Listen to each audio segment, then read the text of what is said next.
It began with shouting. Not the kind you hear in a packed stadium, not the kind that comes from fans cheering for a home run.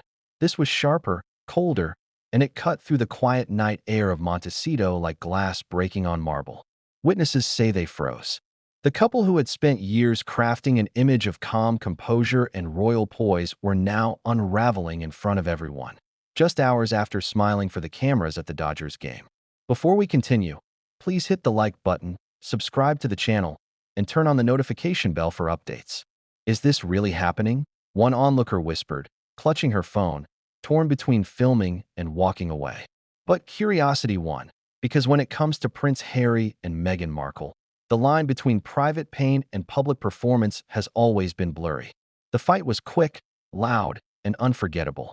The echoes lingered long after their luxury SUV sped off into the darkness. Some claim they heard Meghan's voice break through the chaos. "You embarrassed me in front of everyone." Others say Harry's tone was desperate, almost pleading. Whatever the truth was, that moment, caught by a few trembling hands with smartphones, became the flashpoint of yet another royal storm.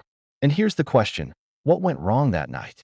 It was supposed to be a good evening, a public relations win, a relaxed, modern image, two people, once royal, now just like everyone else, enjoying America's favorite pastime.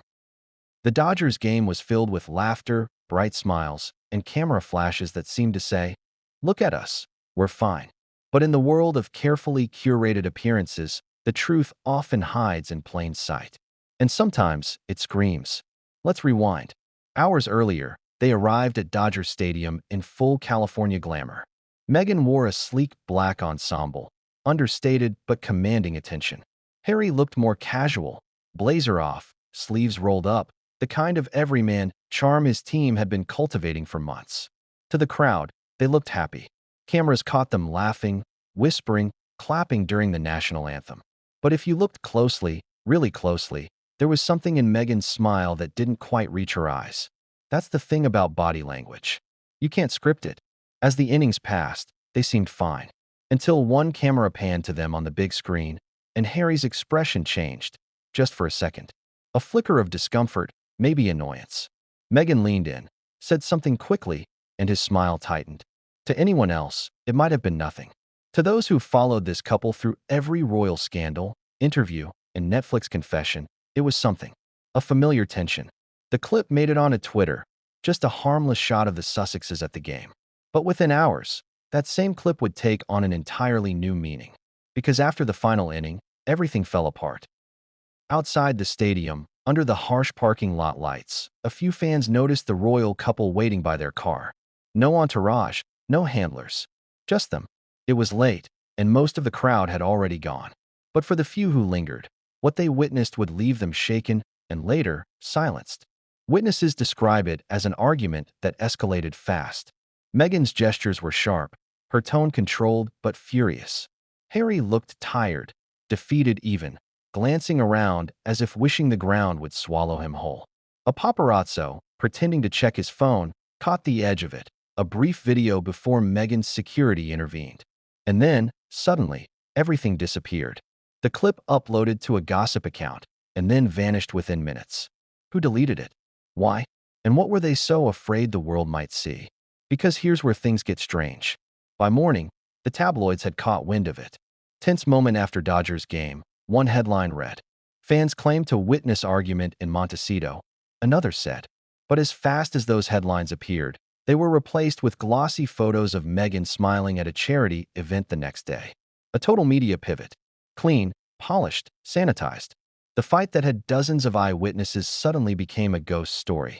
But the internet never forgets. A fan from Section 124 swore she had the full clip before it was scrubbed. Others claimed to have screenshots showing Meghan's hand raised mid-gesture, Harry's face red with frustration. Yet no major outlet dared to touch it. It was as if an invisible hand had reached across Hollywood and said, "Erase it." That's when the whispers started, not just about the argument, but about what caused it. Was it about the Dodgers game itself? Something Harry said on camera? Or was it something much deeper?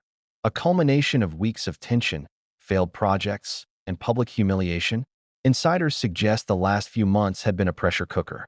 Netflix deals under review. Spotify backlash. Hollywood beginning to whisper the unthinkable, that the royal fairy tale was cracking. And for a couple that built their brand on unity, cracks are fatal. Think about it. When Meghan and Harry left the UK, they became a symbol: freedom, independence, modern royalty. But freedom comes at a cost. Without the palace to control the narrative, they had to rely on Hollywood, a world where loyalty is fickle and reputation shifts faster than a headline. So when Meghan allegedly raised her voice that night, it wasn't just about a bad baseball game. It was about image, reputation, power. It said Harry tried to calm her down, but the tension was beyond words. A friend close to the couple hinted that it had been brewing for weeks. Harry, increasingly nostalgic for home. Meghan, determined to prove herself in a country that now saw her more as a celebrity than a duchess. The Dodgers game, that one public night, became the spark that ignited everything. What happened after they left the stadium remains a blur. Some say they drove straight home in silence. Others claim Meghan exited the car halfway to Montecito. Either way, what unfolded next behind their mansion's high walls made the neighbors uneasy.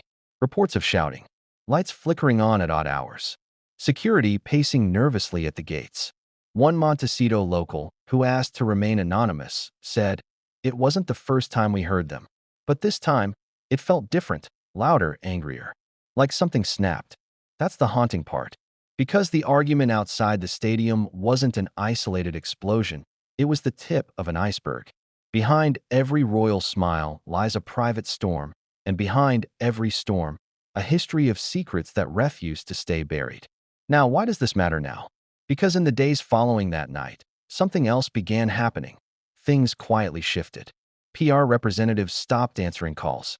Harry canceled a podcast appearance. Meghan postponed a shoot for her upcoming lifestyle brand. It was as if someone had pulled the emergency brake on their public life. And yet, for all the silence, something was clearly wrong. Insiders from Netflix's production circle leaked that the couple had been under review due to tension over creative control. A close friend reportedly told an LA columnist, "They're trying to hold it together for optics, but everyone around them knows they're cracking." Still, Meghan appeared on Instagram days later, smiling, flawless, radiant, the queen of reinvention. But her absence of a wedding ring did not go unnoticed. The tabloids had a field day. Some called it fashion. Others called it symbolic. But the truth? That's what we're here for.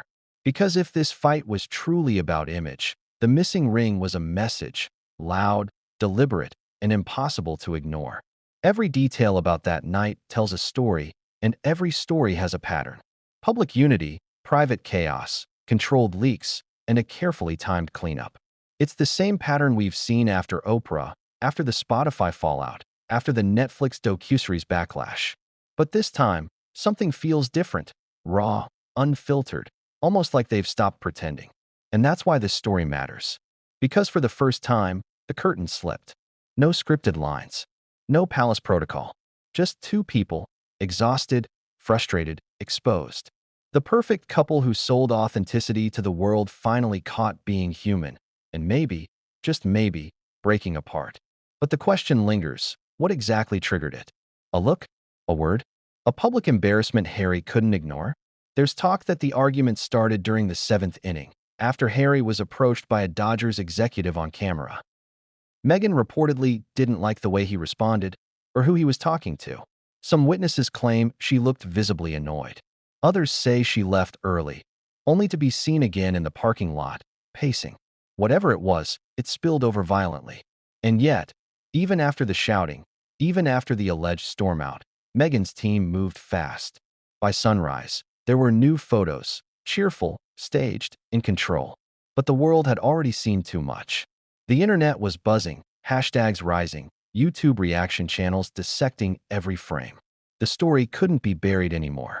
Because this wasn't just another celebrity tiff. This was the world's most controversial couple, fighting not only each other, but the narrative they built together. And maybe that's the cruel irony. They escaped the monarchy to tell their own story. But in Hollywood, stories are currency. And when yours slips out of your hands, everyone wants a piece.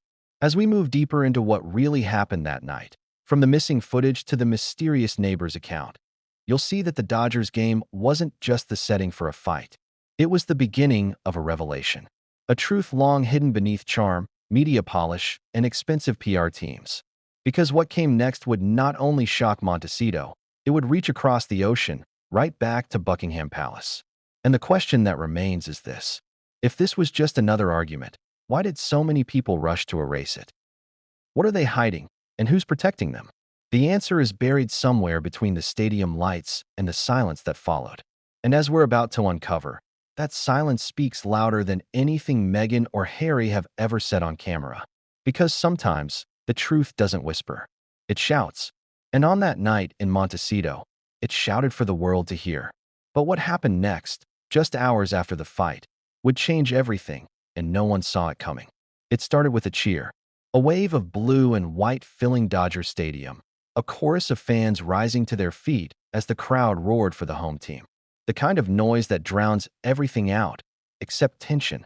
Because somewhere in the VIP section, between camera flashes and overpriced champagne, a smile was cracking.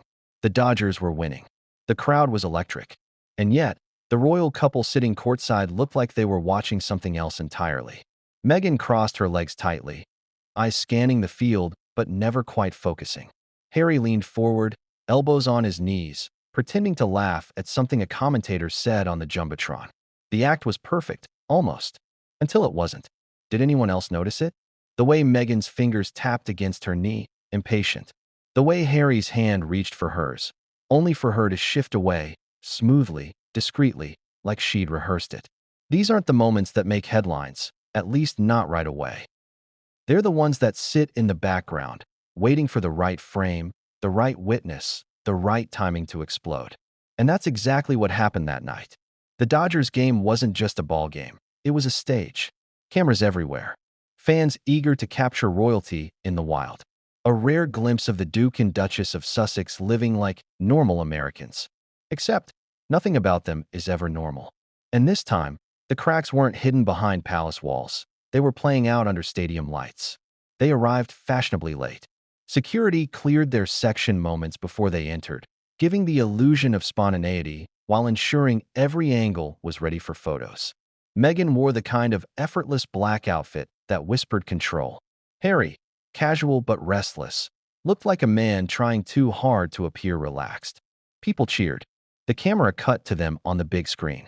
Meghan smiled, waving gracefully, teeth white under the glow of the scoreboard. Harry followed, his grin half-hearted, almost forced. He leaned in to whisper something. Something small, private, maybe affectionate. But whatever it was, her expression stiffened.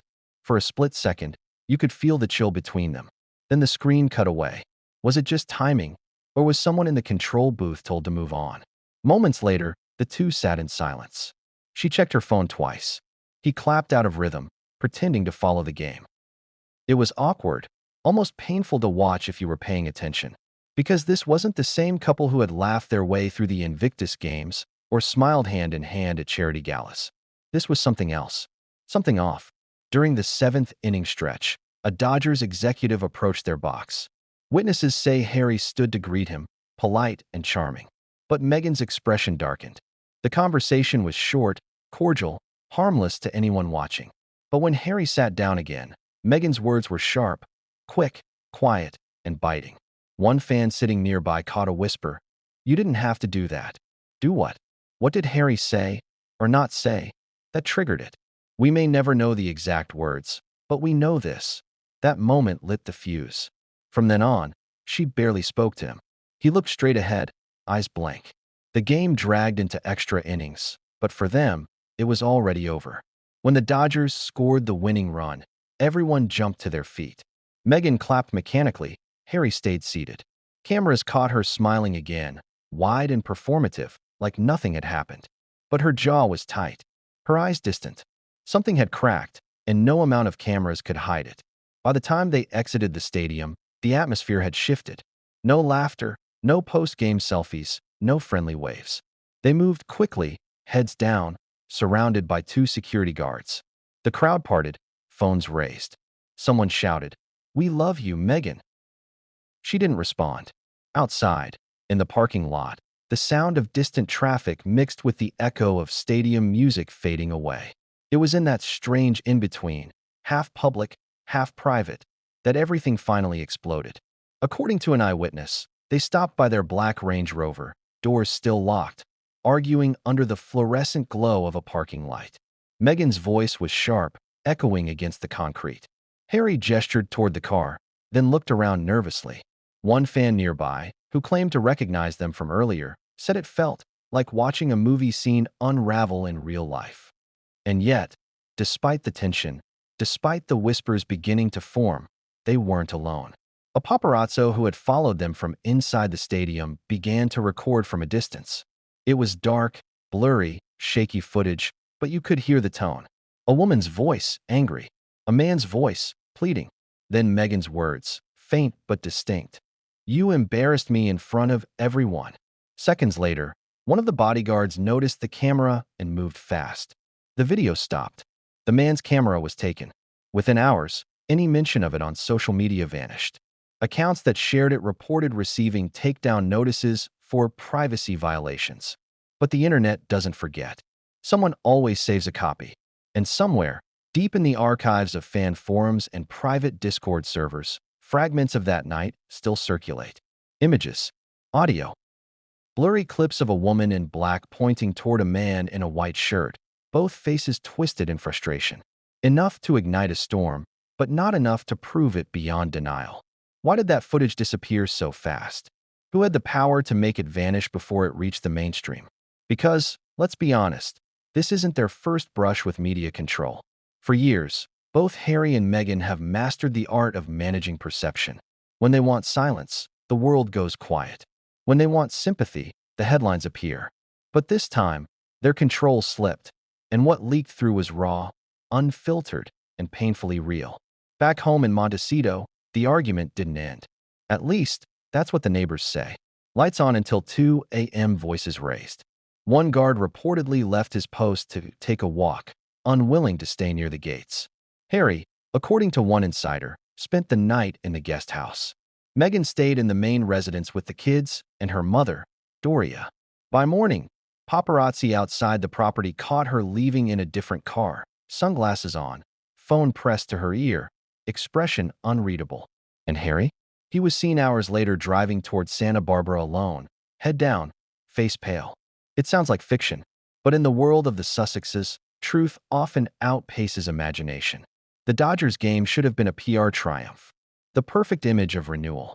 After weeks of headlines about their crumbling media deals, this was supposed to show unity.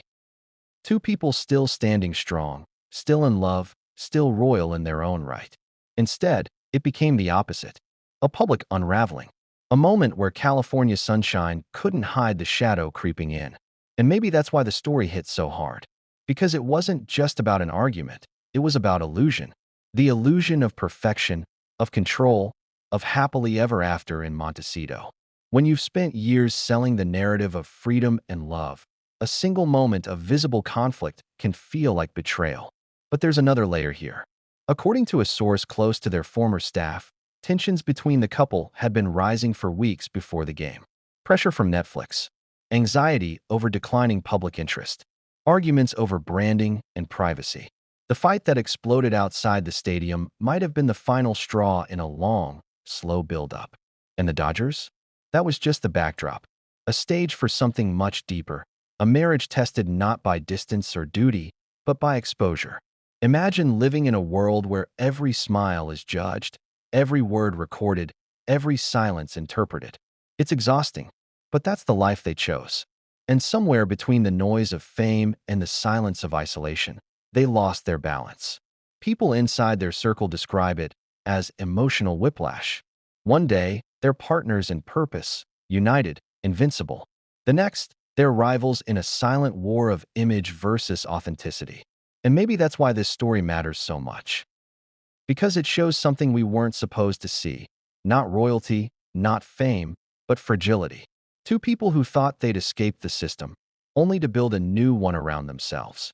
So when Meghan's voice rose that night, when Harry's eyes dropped to the ground, it wasn't just a fight. It was a moment of truth. A flash of what happens when the cameras go off, the brand disappears, and all that's left are two exhausted souls who can't quite find their way back to each other. Still, there's one more twist. Hours after the story began to spread, A verified Twitter account claiming to belong to an anonymous insider posted. It wasn't about the game. The tweet disappeared within minutes. But screenshots remain. If not the game, then what? Was it jealousy? Pressure? Betrayal?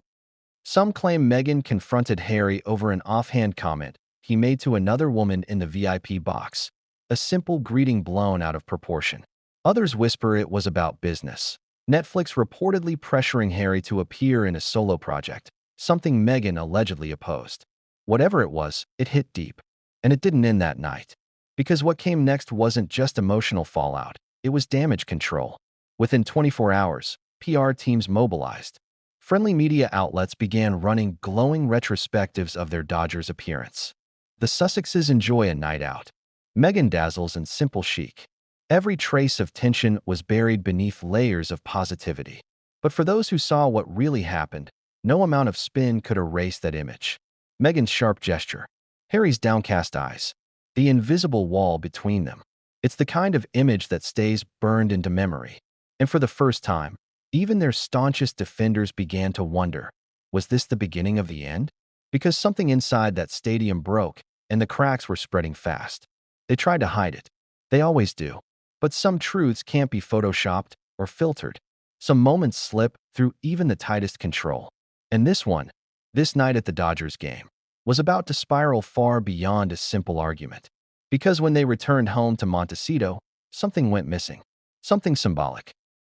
Something that told the world louder than words that this fight wasn't just about pride. It was about trust. And when the cameras zoomed in days later, they noticed it immediately. The ring. Gone. But what it meant, and who made that choice, would soon blow the story wide open. And that's where the real unraveling began. The Dodgers game was only the spark. What followed in Montecito would become a fire no one could put out. And what came next would change everything. They say a picture is worth 1,000 words. But that night at Dodger Stadium, it wasn't the pictures, it was the whispers. The fragments of conversation overheard in the stands. The quick glances between fans. The uneasy laughter as the so-called royal couple's carefully polished image began to tremble. Because when you witness something that doesn't fit the fairy tale, you remember it. You replay it. And then you talk about it. And talk they did. The Dodgers crowd that night wasn't the typical group of Hollywood insiders or royal watchers. It was a mix of locals, tourists, and diehard fans, some of whom barely noticed the Sussexes when they first arrived. But after the fifth inning, that changed. A ripple moved through the section. Someone whispered, "That's Meghan and Harry." Phones came out. Flashes went off. People smiled, waved, eager to get that one viral shot. But not everyone was cheering. Some just watched, observed, noticed the energy. One woman sitting 4 rows back told a friend later, they looked off, like they were there together, but not really with each other. That kind of comment spread fast. By the 7th inning, a few people were recording more than the game. They were watching the couple who had become both adored and resented symbols of rebellion against the monarchy. And then came the first moment everyone would talk about. The camera cut to them again on the Jumbotron. Harry clapping politely, Meghan smiling just enough to appear engaged. But when the camera zoomed in, Harry said something. Meghan's head tilted slightly, her lips pressed tight, and her smile froze. The camera lingered just long enough for the tension to register before cutting away. The crowd laughed awkwardly, not sure what they had seen. But someone had captured it. Clips began circulating within hours. TikToks titled Harry and Meghan's awkward Dodgers moment, slowed down, looped, analyzed frame by frame. Millions of views before morning. Body language experts chimed in. See how she crosses her arms here. Notice how he avoids her eye contact? Was it a lover's quarrel in progress? Or just a bad camera angle? That's what everyone wanted to know. A fan named Carissa, who sat 3 seats behind them, posted on Reddit the next day. They didn't talk much. She was on her phone a lot. He looked tired. I thought maybe they were arguing before they came in. The energy was weird. Weird. That word appeared again and again in every post, every comment, every conversation about that night. And then, after the game, it got louder. People lingering in the parking lot saw it. A small crowd still buzzing from the win, waiting for Ubers, grabbing last-minute photos. That's when they spotted Harry and Meghan again, walking briskly toward their car. One witness, who identified himself only as Ryan in a local radio interview, described it like this. At first I thought they were just in a hurry. Trying to beat traffic. But then I realized she was walking ahead of him, really fast. He was saying something, and she didn't even look back. It felt tense. He paused before adding. Then she turned around and said something loud. I didn't hear it clearly, but it stopped him in his tracks. Another woman, standing near the exit ramp, claimed she did hear it. She told her TikTok followers that Meghan's voice carried, sharp and emotional. You embarrassed me, she recalled her saying. Sound familiar? That same phrase would become the heartbeat of every rumor, every headline, every podcast episode dissecting what went wrong that night. And the thing is, it didn't sound rehearsed. It didn't sound like damage control. It sounded real. Real anger. Real hurt. Real emotion breaking through the Hollywood gloss. One man in a Dodgers cap described Harry's face as lost, like he didn't know whether to defend himself or just walk away. He looked like a guy realizing everyone was watching, he said. That's when a few people started filming. There are at least 4 known clips from that night. 3 short ones showing the couple walking apart, and 1 longer one that caught the argument head-on before it was abruptly cut off. Only one of those clips ever surfaced online, and even that one disappeared within hours. The account that posted it, a small celebrity gossip page with less than 10,000 followers, suddenly went dark. Its posts wiped. Its bio changed to one cryptic line. Truth hurts. What happened to that footage? Who ordered it gone? Because here's the thing. Most fan videos stay up, no matter how grainy or awkward. But when Meghan Markle's name is involved, silence falls faster than light. The next morning, eyewitnesses started receiving messages from anonymous accounts asking them to respect privacy.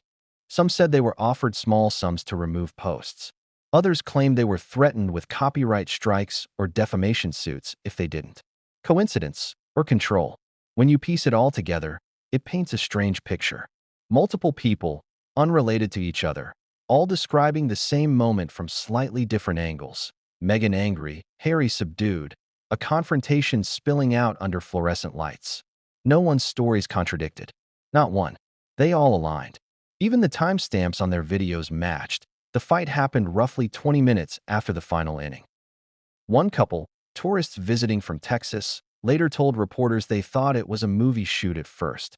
It didn't feel real, the wife said. You don't expect to see actual royals arguing in a parking lot. But real it was. And when that reality collided with the carefully crafted narrative of royal escape and personal freedom, the world paid attention. For years, Meghan and Harry's brand had been built on unity. The picture-perfect duo who left the palace to live their truth. They sold books, shows, interviews, all anchored on that story. But this was the unfiltered version. The unscripted sequel no one was supposed to see. And that's why it spread like wildfire. Podcasts debated it. Body language experts uploaded hour-long analyses. British tabloids went into overdrive.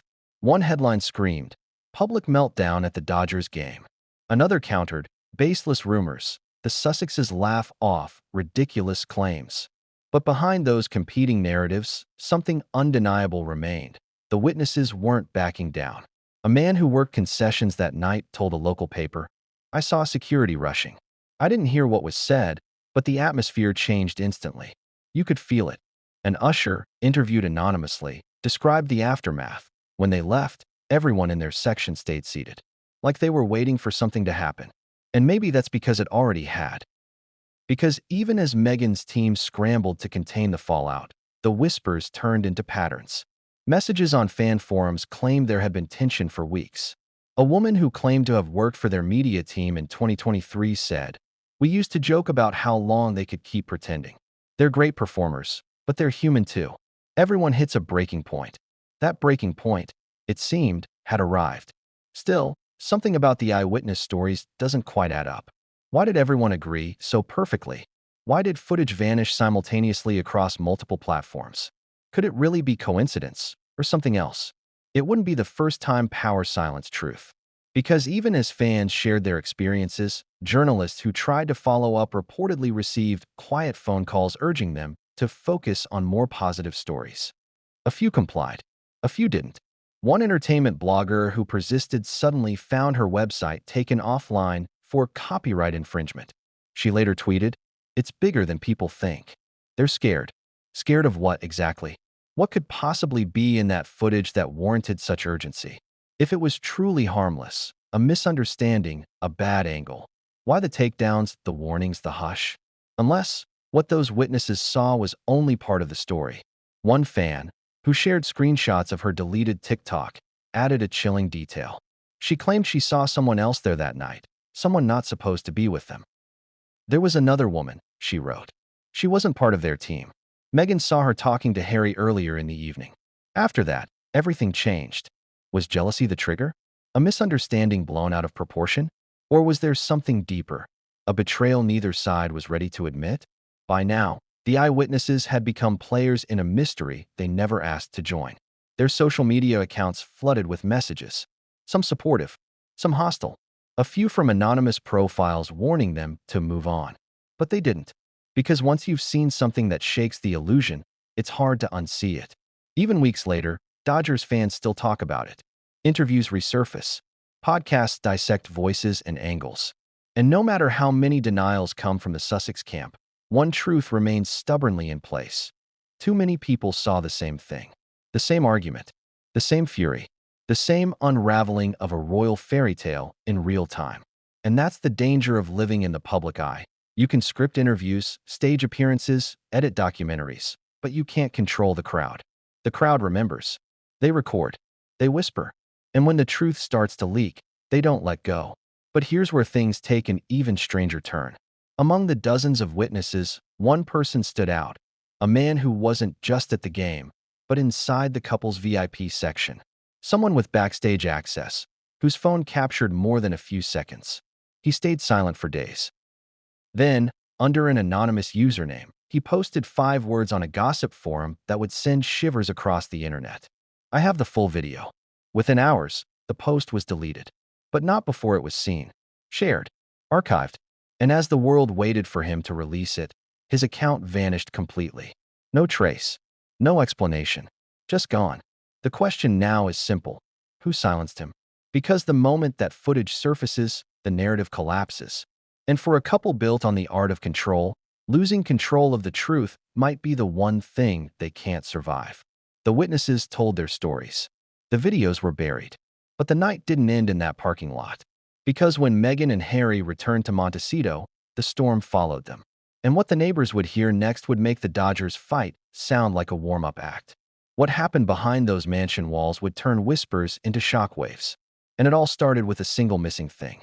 The ring. The symbol of their unity, gone. But why it disappeared, and what it meant, would soon ignite a scandal no amount of PR could extinguish. And the next morning, when cameras zoomed in, the world finally noticed. What came after would change the way people saw them forever. Because in Montecito, the truth wasn't hiding anymore. It was screaming. And the sound was about to get louder. The internet never sleeps. And that night, neither did Montecito. Because while the world replayed those shaky clips of Meghan and Harry's parking lot confrontation, something strange began to happen. Those same videos started vanishing, one by one. Deleted. Flagged. Taken down. It was like watching digital smoke rise from a silent fire. By sunrise, fans who had saved the clips noticed something chilling. Pages that had posted the footage were suddenly empty. Accounts were suspended or renamed. You'd search for the video, and instead of the argument, you'd find a message. This content is no longer available. But it had been there. People saw it. Millions of views before it disappeared. And once something touches the internet, it's never truly gone. So why was this different? What was in that footage that sparked such urgency, such coordinated silence? The deleted footage mystery began just hours after the fight, and it's what transformed an embarrassing moment into a full-blown royal conspiracy. Let's go back to 2:14 a.m., the first deletion timestamp recorded by internet archivists tracking celebrity uploads that week. A Los Angeles-based gossip blog had posted a 30-second clip showing Meghan shouting near the couple's SUV. Within 20 minutes, the post vanished. Not hidden, not private, deleted. The admin later told a friend, "I got a call I'll never forget. They said if I didn't remove it, my site would go dark. They didn't threaten me. They just knew things about me they shouldn't have." The friend didn't believe her. Until her site did go dark. 2 hours later, Another page, Pop Culture Eye, posted a slowed-down version of the same video with captions and commentary. It exploded. 500,000 views in under an hour. Then gone. Wiped. Not even cached on Google. Someone, somewhere, had the power to erase it entirely. But who? Meghan's PR team? The palace? A studio? Or maybe a tech insider with ties to both worlds? That's when the cover-up theories started flooding in. Reddit, Twitter, Telegram, all buzzing with one burning question. What are they hiding? Some claimed it was Meghan's language, vulgar and unfiltered. Others insisted Harry said something shocking, something that could shatter his image as the calm, protective husband.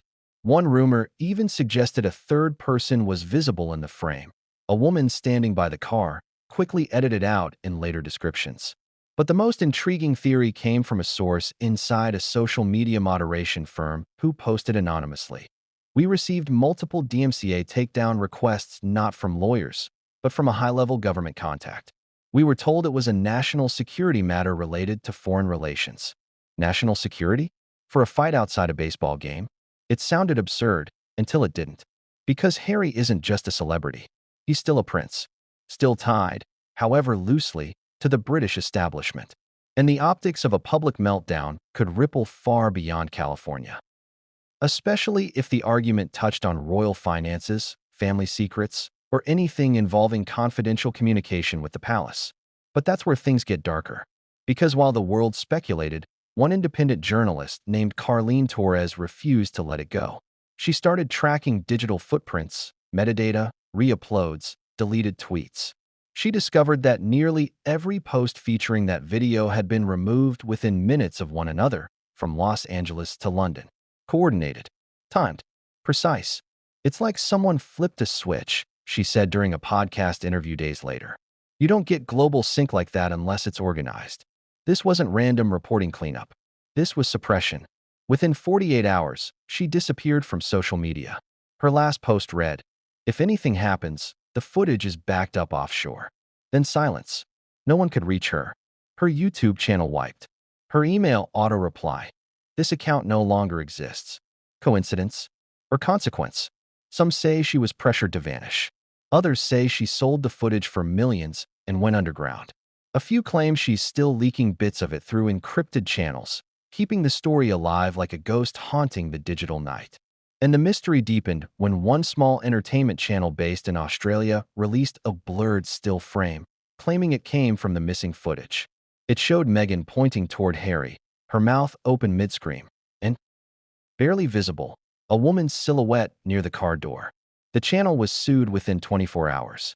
And that's when it became clear whoever was behind the cleanup wasn't playing games. So, let's ask the obvious question. Why delete if there's nothing to hide? Because once you start erasing, you validate the suspicion. You turn curiosity into obsession. Fans began connecting dots, comparing timestamps, re-uploading fragments in disguised formats, rotated, mirrored, slowed down, flipped horizontally, to dodge detection algorithms. But even those copies vanished. It was like chasing shadows through fog.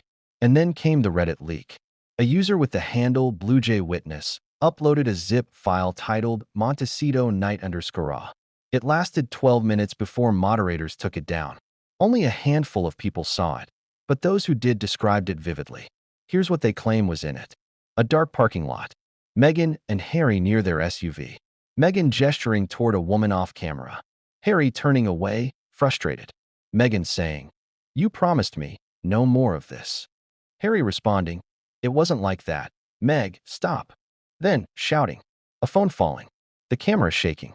A woman's voice, American, not Meghan's, saying, "You can't just walk away from this." The clip ends abruptly. If that's true, it changes everything. Because it suggests this wasn't just a couple's fight. It was confrontation between three people. Who was the third voice? A friend? A staff member? Someone from the event? No one knows. And that's what makes it dangerous. Because when you combine royal scandal, missing footage, and whispers of a cover-up, you don't just have gossip. You have a weapon. A story with teeth.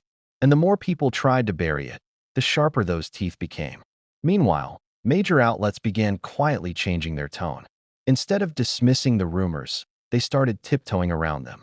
Words like sources claim, allegedly, and rumored footage replaced denials. Even the BBC, usually cautious, ran a late-night segment acknowledging the controversy. While footage from the Dodgers game has not been verified, multiple online users claim coordinated takedowns have occurred.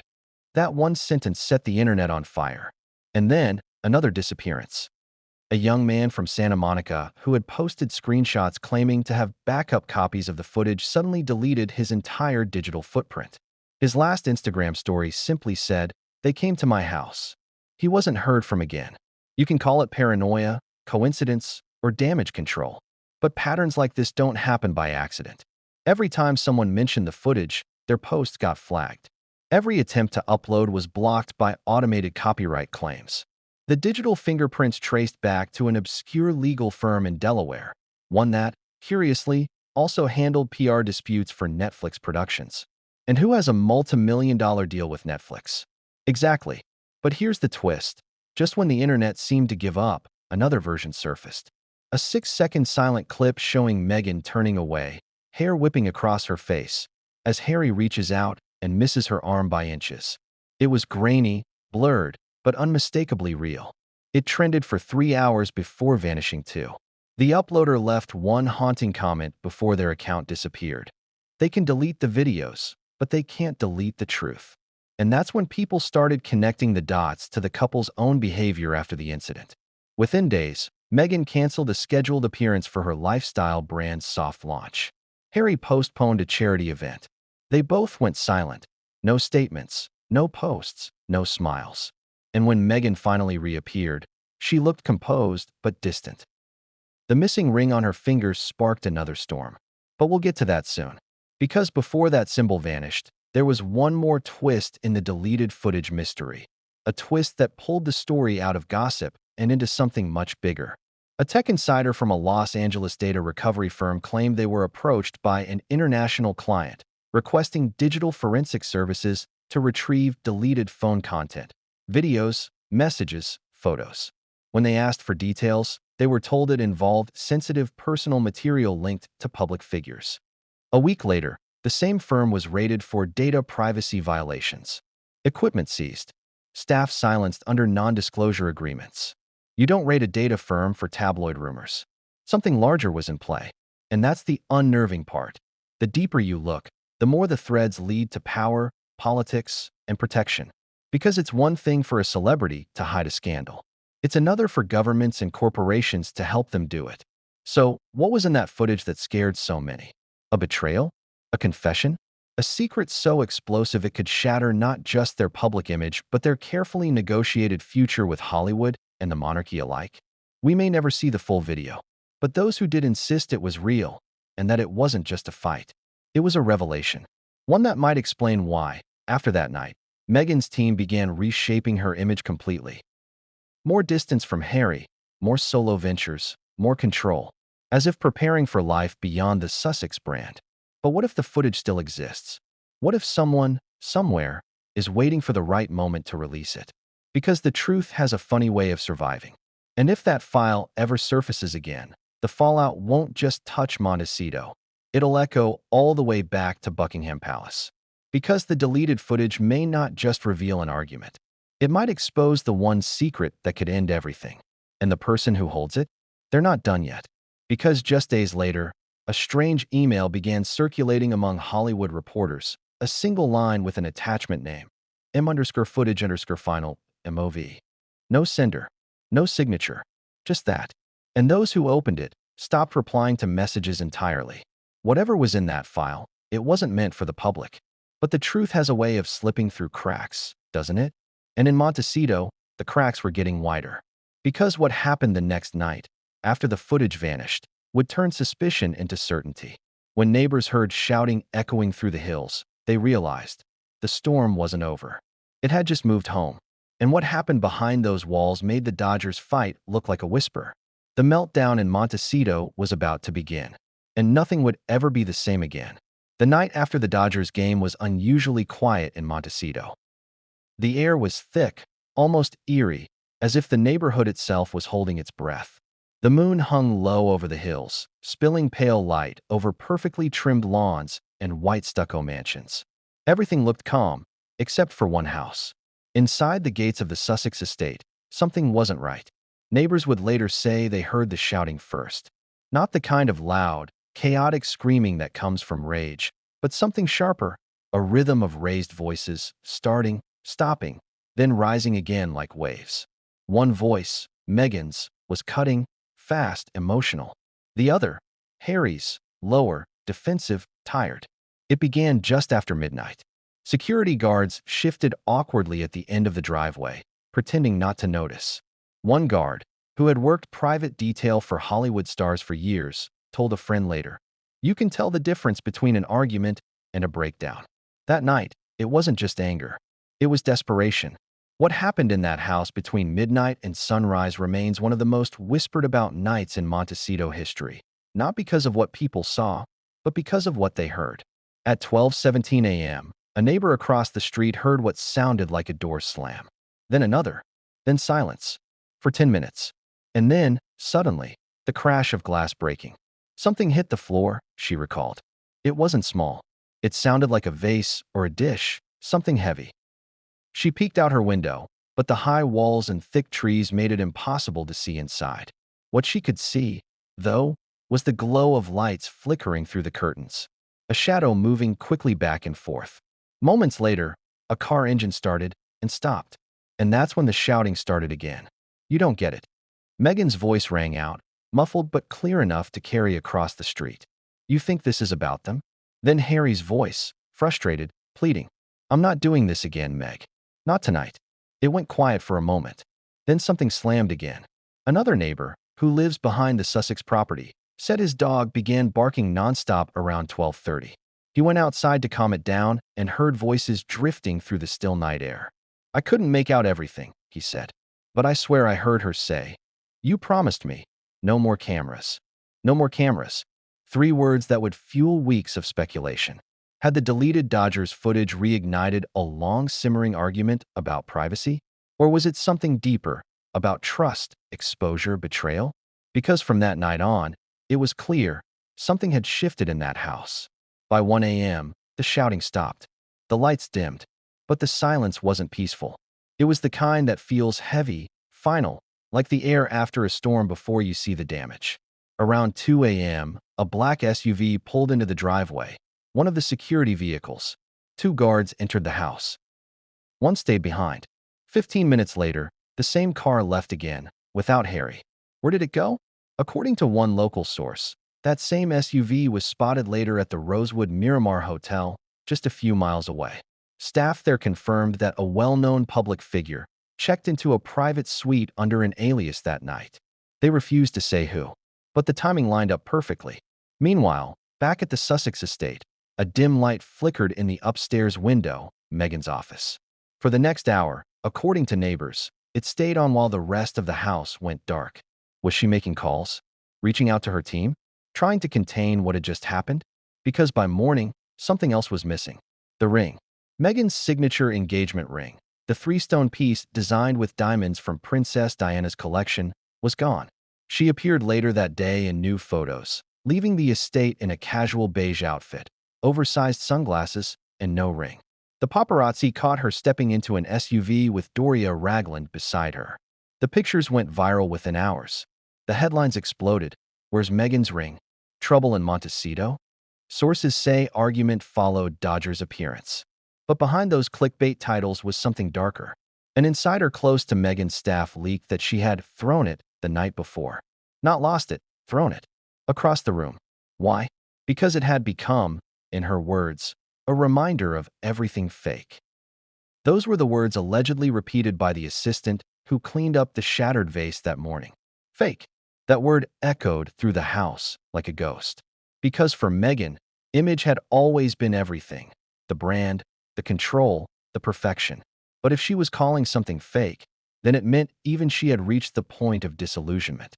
And for Harry, who had always stood by her, through backlash, exile, public scorn, hearing that word might have cut deeper than any argument. By sunrise, the Sussex home looked calm again from the outside. The gardeners arrived, the gates opened, deliveries came as usual. But inside, The staff described the atmosphere as like walking through glass. No one made eye contact. No one spoke above a whisper. Harry reportedly stayed in the guest house, avoiding the main residence. Meghan held a 2-hour meeting with her publicist over video call. The topic? Reframing the narrative. The timing couldn't have been worse, because by then, the deleted Dodgers footage had become a global obsession. Everyone was searching for answers. Was the Montecito meltdown connected to that? Or was it the final result of something that had been building for months? A staff member, speaking anonymously, said, "That week, everything revolved around control. Who controls the story? Who controls the brand? Who controls him?" Control. Another word that would come to define the Sussex saga. Because the fight in Montecito wasn't just about emotion. It was about power. The balance between them, once perfectly curated, had shifted. Harry, increasingly isolated, missing his family, had started expressing doubts about their Hollywood strategy. Meghan, fiercely ambitious and image-conscious, saw his hesitation as weakness. And that night, all those unspoken resentments spilled out. The broken vase, the missing ring, the slammed doors. They were symbols of something breaking, not just between two people, but within an entire narrative they'd spent years selling to the world. Later that morning, Meghan was seen again, walking alone near the property line, wearing a white hoodie and holding her phone. Paparazzi photos caught her glancing toward the hills, looking tired, distracted, unguarded. It was one of the few times she looked human. No filters, no staging. Just a woman caught in the aftermath of a fight that had cracked the illusion of a perfect royal exile. And then came the silence. Harry didn't appear in public for days. Rumors swirled that he had moved temporarily to a friend's guest home nearby. Others claimed he flew briefly to San Francisco for a charity event, but canceled last minute. What was certain was this. For almost a week, they weren't seen together. That had never happened before. Even during the height of the UK fallout, they had maintained the illusion of unity. But now, the facade was slipping faster than anyone could patch it. And that's when insiders say the phone calls began. PR executives, legal advisors, even Tyler Perry. Yes, Tyler Perry. The man who once gave them shelter when they fled the royal family, who had become a quiet confidant and friend. Sources say Meghan reached out to him that same week, not for advice, but for help. Help with what? That's where the story takes another turn.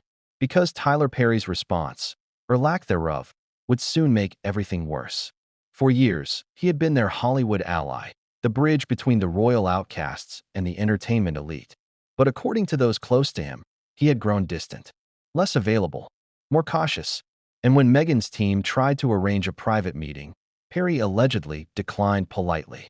It was a small thing, but in Hollywood, small things mean everything. Especially to Meghan, because she saw Perry not just as a friend, but as a symbol of validation, someone who understood her ambition, who had the influence to protect her image. His refusal to engage was more than a scheduling issue. It was rejection, and rejection, especially after humiliation, burns. That's when the Montecito meltdown turned into something else entirely. Meghan, sources claim, spent hours that night pacing, making calls, sending voice notes to close friends. Her message was simple: everyone's turning on me. Harry, meanwhile, reportedly stayed outside in the garden, chain-smoking, something he hadn't done in years.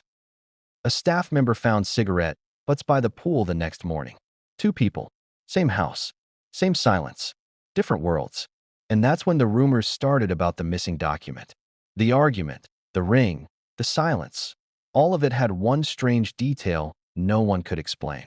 An assistant discovered a torn piece of paper in the study the next morning. The fragment contained only a few words: agreement, brand, and independent. No one knew what it was part of, but speculation ran wild. Was it a draft of a business contract? A personal agreement between them? Or something bigger? A legal separation? The assistant who found it was dismissed 2 days later. Coincidence? Or cover-up? Whatever that paper was, it joined the growing pile of mysteries around the Montecito meltdown. The deleted Dodgers footage, the throne ring, the late-night shouting, the missing document. And yet, through all of it, Meghan appeared in public days later with her head high and a new narrative: focus on positivity. But the cracks were visible now, and once people see them, they can't unsee them. The Montecito mansion that once symbolized freedom now looked like a fortress of denial. And outside those gates, the world waited, hungry, suspicious, ready. Because the truth has a way of bleeding through even the thickest walls. And the question everyone was asking was simple. If this was just another fight, why did so many people in Montecito swear it sounded like the end? Because the night after the Dodgers game didn't just mark a meltdown, it marked a shift. The kind of shift you can't undo. And when the morning came, and the ring was gone, something else vanished too. The illusion of control. Because after that night, Meghan wasn't calling the shots alone anymore. Someone else had entered the picture. And what happened next, when Tyler Perry's name came back into the story, would blow the lid off everything. The Montecito meltdown wasn't the end. It was just the prelude. And the next chapter, the one involving Perry, a voicemail, and a secret recording, would make that Dodgers fight look like child's play.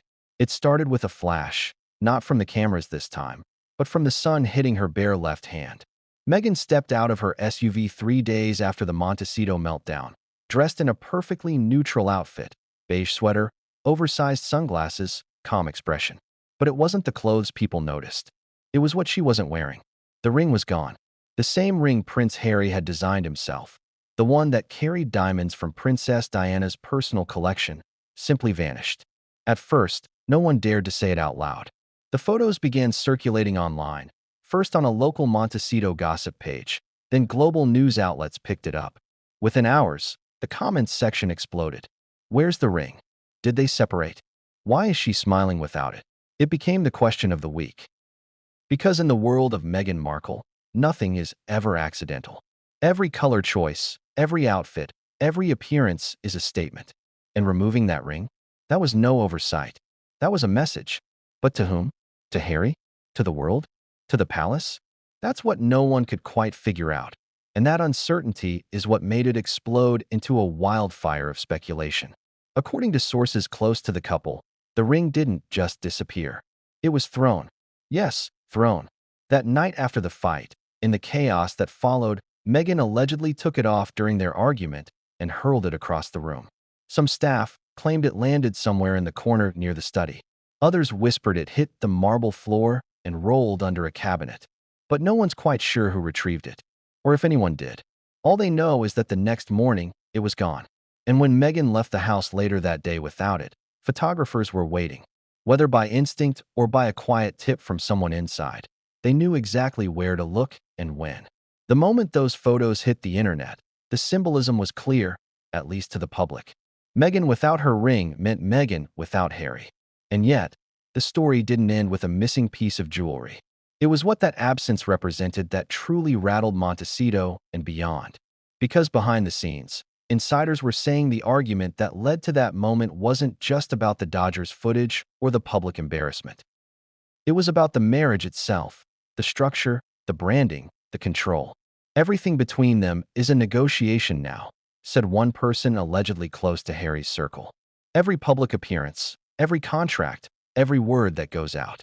It's like living in a business meeting that never ends. And that ring, which once stood for unity, had become the weight of that pressure.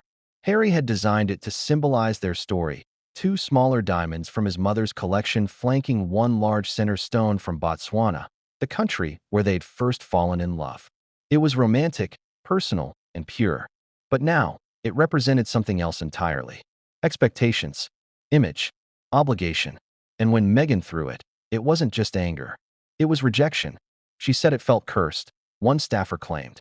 Like it carried all the pressure she never wanted, all the judgment, all the comparisons, all the guilt. But here's where things get strange. The ring didn't vanish quietly.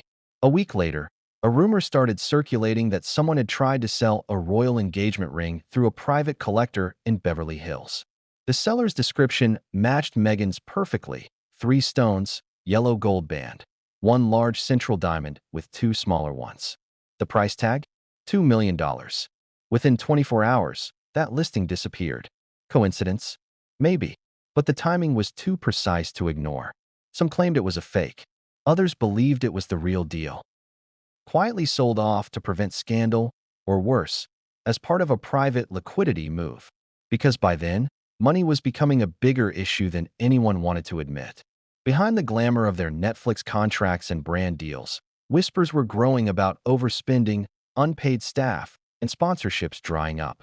Harry's book sales had peaked, Meghan's brand still hadn't launched, and their mansion's maintenance costs were astronomical.